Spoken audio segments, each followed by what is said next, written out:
Oi, gente. Hoje é sábado. Eu vou comentar com vocês que eu acabei O Mundo Se Despedaça. Olha o tanto de marcação. Eu escolhi a cor rosa porque eu não tinha mais post-it vermelho que eu preciso comprar. Mas, enfim. Vou falar um pouquinho sobre esse livro aqui. Ele era a leitura para a minha terceira avaliação de História das Áfricas. É de um autor nigeriano. É o Chinua Achebe. Chinua Achebe? Será que é assim que se pronuncia? Acho que é. Faz parte de uma trilogia, né? Eles não são interligados, mas tem como protagonista o mesmo personagem dos 3 livros da trilogia. O que esse livro vai falar? Esse livro vai falar sobre um guerreiro, né, de uma cidade da Nigéria, de uma aldeia da Nigéria. E esse guerreiro, ele vai ser o chefe ali do clã dessa aldeia. E a gente vai conhecer um pouquinho da vida dele e das suas mulheres, dos seus filhos, nessa aldeia. O livro é dividido em 3 partes e a primeira é a mais longa de todas, porque é justamente na primeira que o autor nos contextualiza sobre a organização civil, política, cultural daquela aldeia. O nome da aldeia é Umuofia. Umuofia é o nome da aldeia. E a gente vai conhecer um pouquinho da organização, qual é o papel do homem nessa sociedade, qual é o papel da mulher, qual é o papel dos filhos, a importância da religião, e aqui a gente vai ver muitos rituais, a religião politeísta muito forte, né, nessa aldeia, a crença deles como forma de reger, né, a vida civil ali a norma, a religião ela funciona nesse caso aqui, né, para essa aldeia e para os reinos africanos de modo geral, como uma norma civil, né, ela que rege a sociedade e faz parte da mesma como principal ponto, assim, para funcionar a sociedade, a religião anda do lado. E a gente vai conhecer um pouquinho a vida desse guerreiro, do seu filho. A gente conhece também um pouquinho do passado desse guerreiro, porque ele é um personagem muito intrigante. Você tem muita raiva dele, porque ele tem atitudes deploráveis com os filhos, com as mulheres numa situação assim de ser diminuída mesmo, sabe? As mulheres dele, né? Porque ele tem várias. E a gente tem que levar em conta, gente, que é uma questão cultural. E aí eu deixo aberto o debate. Quando que a gente pode julgar no sentido de criticar isso como uma sociedade patriarcal e algo que é cultural? Eu lembro que o meu professor de antropologia, porque antropologia cultural, a gente aborda muito a organização do mundo, né? Como povos se organizam socialmente e culturalmente. E ele uma vez falou um negócio pra mim que fez muito sentido. E eu fiquei com isso na minha cabeça. Não é porque é cultural que a gente tem que concordar.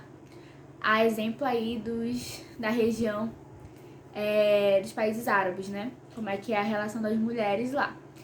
E aí isso ficou muito na minha cabeça, assim, que ele falou, que não é porque algo é cultural de alguma região, de algum povo, que a gente vai ter que concordar necessariamente. Tem muita coisa aí que ela é errada. Mas eu não vou entrar nessa discussão aqui, eu acho que isso não vai levar a gente pra lugar nenhum. O foco é que na primeira parte, ele constrói a organização dessa aldeia, mostra como é que é a organização dessa aldeia, e é justamente a primeira parte, e ela é muito importante. Eu fiquei, gente, tô passando de 50% e não chega o que a sinopse tá dizendo que é esse livro, sabe? Não tá chegando no que a sinopse disse, tô desesperada, será que eu li o livro certo?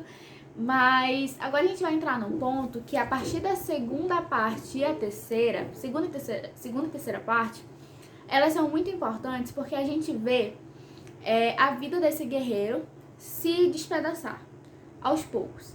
Vai acontecendo algumas coisas na aldeia que ele mora, que ele vai acabar sendo confrontado com o que ele acreditava e com o que ele tinha como verdade na vida dele.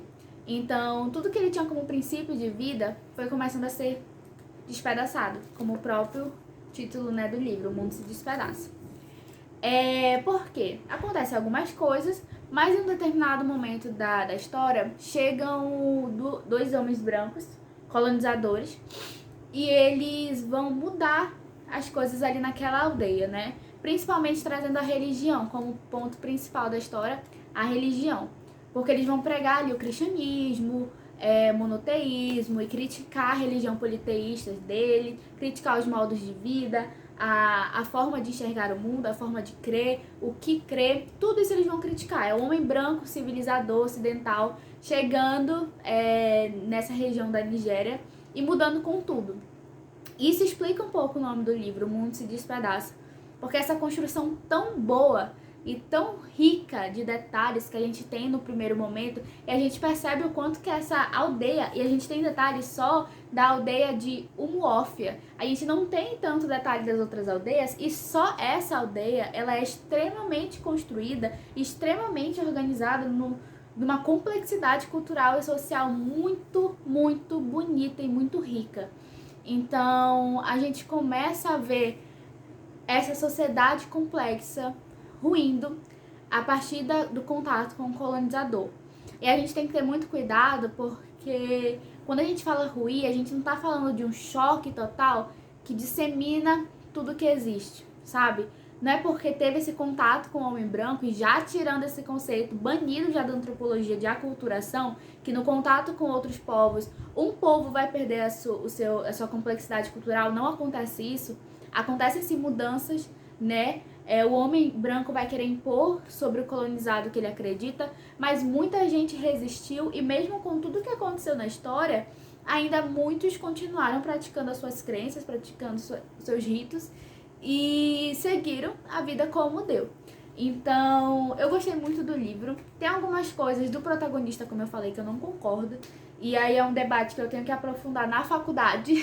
Vou conversar mais um pouquinho com a galera aí de ciências sociais, né?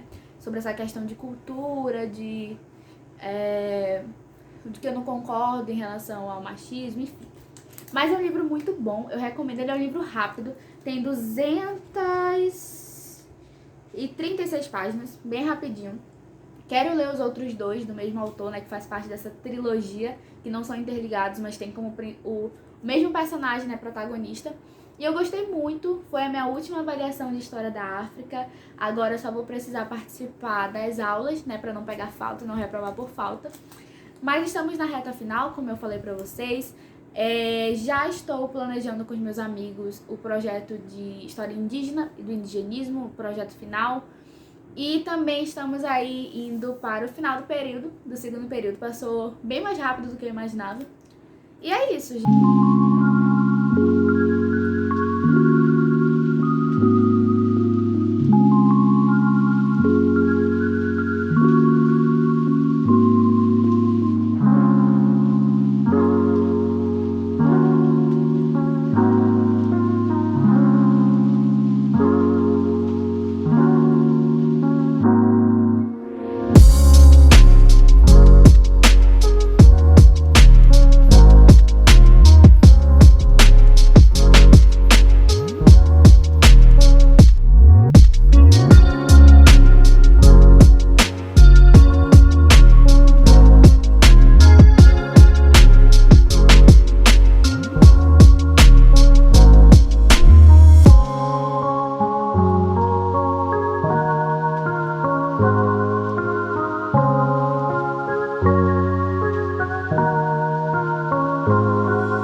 Bom, gente, hoje é quinta-feira e eu vou falar um pouquinho pra vocês o que eu já fiz. Vai dar 15 horas já.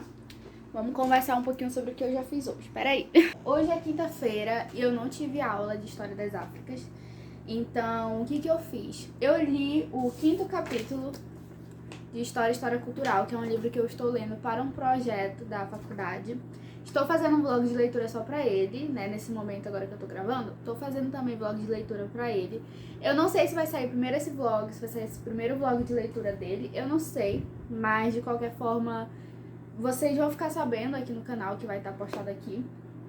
E eu li o 5º capítulo, não, eu li o 6º capítulo, são 8. E como hoje é quinta, tô lendo um capítulo por dia. Amanhã eu chego no 7º e no sábado eu termino. Eu tenho que ler esse livro e um capítulo de de um livro do Goethe, que ele é um antropólogo. E é isso. Eu li, né, vou comentar melhor no vlog do livro, mas eu li e assisti também a primeira aula do curso da Fafiche de Ciência e Religião. Eu já deveria ter assistido há um tempo já, né? Tem o prazo aí até dia 24 desse mês para assistir as 8 aulas e pegar, né, mandar anotação para pegar o certificado. Assisti a primeira aula e foi de fato uma apresentação do curso, né? O professor, ele tá fazendo doutorado lá na UFMG e é um curso muito ligado como que a ciência e religião se estabeleceram no decorrer do tempo, né? No decorrer da história. E eu achei muito interessante porque ele tocou no cerne da questão de quando a gente vai falar sobre filosofia e religião antiga, principalmente no caso agora de Grécia e Roma. Porque a gente tende a pegar, né, a modernidade, que o professor sempre reitera, a pegar alguns conceitos, algumas projeções nossas do presente e colocar no passado. Só que isso é um dos maiores crimes do historiador, porque isso seria praticar anacronismo, você enxergar o passado com olhares do seu presente. Isso está totalmente fora de concepção, porque senão você não consegue analisar com maestria uma época passada, porque você começa a projetar o seu presente, aí embola tudo.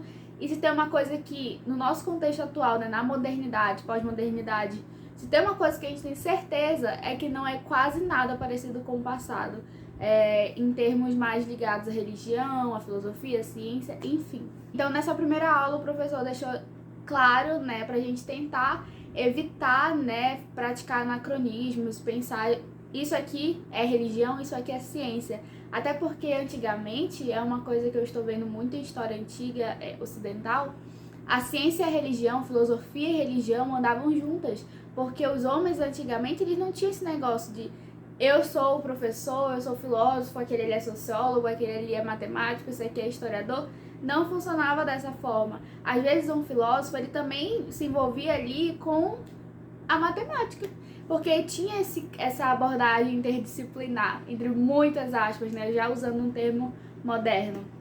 Então a gente tem que abrir um pouquinho os nossos horizontes e pensar que o mundo, né, as sociedades passadas não faziam essa distinção. Afinal de contas, ciência e religião são conceitos socialmente e historicamente construídos para dar conta de organizar uma sociedade, né? A gente cria o conceito de religião, a gente cria o conceito de ciência. Mas o que é ciência? O que é religião?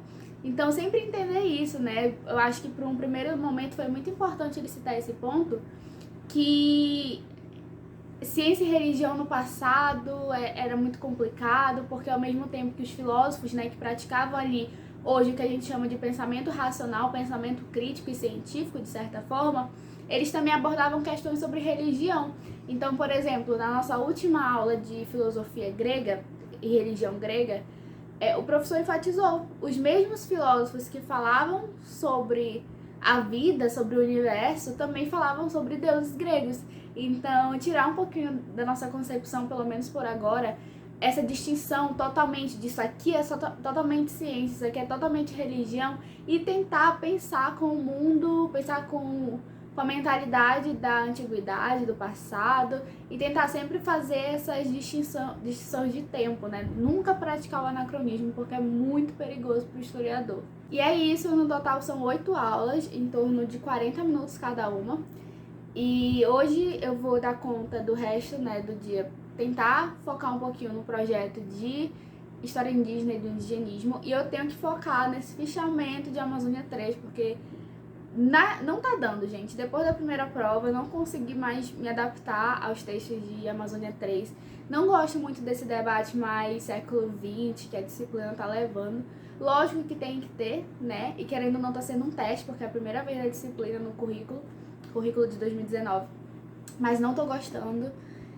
Debate sobre Zona Franca, globalização não é comigo. E aí, a gente tá seguindo, né? Vai ser a última aula agora, a segunda. Aí, dia 22, tem a prova, a segunda prova. E a gente termina a disciplina. Então, já passou, né? Depois eu vou procurar um pouquinho mais os outros textos sobre. Mas, por enquanto, é isso.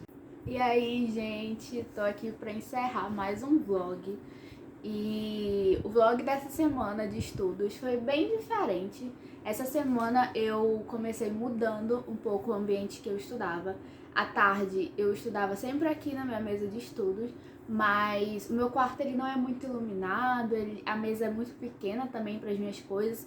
Então, na segunda-feira eu decidi estudar na mesa que tem na varanda da minha avó. E eu decidi ir pra lá porque é espaçosa, é iluminada, é um tamanho muito bom. E não tem ninguém lá também, é silêncio, então dá pra eu estudar tranquilamente. Fui pra lá, adorei. Fiz isso todo dia durante a semana. Todo dia depois do almoço eu ia pra lá. Ficava até 2h30, 3 horas estudando, lendo. E foi assim que eu consegui adiantar e terminar o livro da Pesavento, História e História Cultural, que eu não vou falar aqui, vou falar no próximo vlog. No vlog de leitura só dele, né?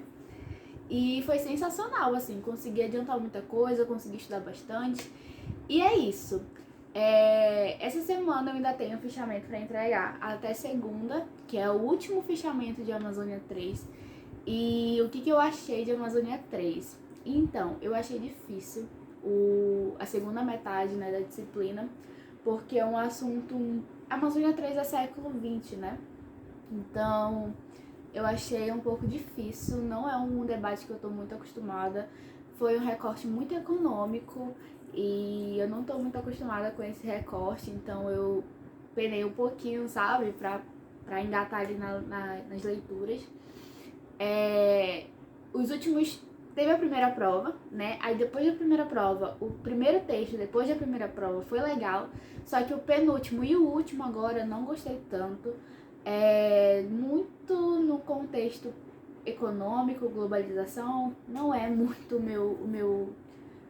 o diálogo que eu mais gosto de tecer, né, em algumas disciplinas. Mas tudo bem, eu tô adiantando essa disciplina, que era só pro quarto período, mas eu peguei logo agora no segundo, porque eu já queria finalizar as minhas regionais, né, esse ano.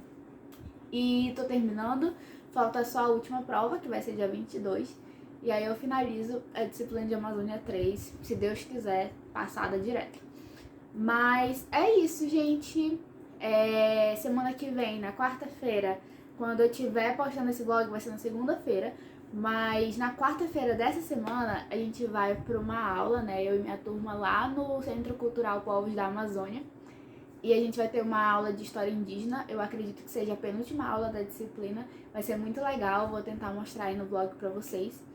E é isso, já comecei a minha TBR da Preta Tonas, que eu vou gravar vlogs também pra vocês, que é uma leitura totalmente de autores e autoras negros e negras para o mês de novembro. Então eu separei alguns livros e alguns contos, mini livros também, livretos do Kindle Unlimited. Então eu vou compartilhando com vocês no Instagram. E é isso, gente. Eu espero que vocês tenham gostado desse vlog. Vão assistir o vídeo quando sair do vlog de leitura de história cultural. Por favor, vão lá, tá muito legal. E eu tentei ser o máximo didática sobre esse conteúdo. Então eu espero que vocês gostem. E é isso, um beijo, até o próximo vídeo. Tchau!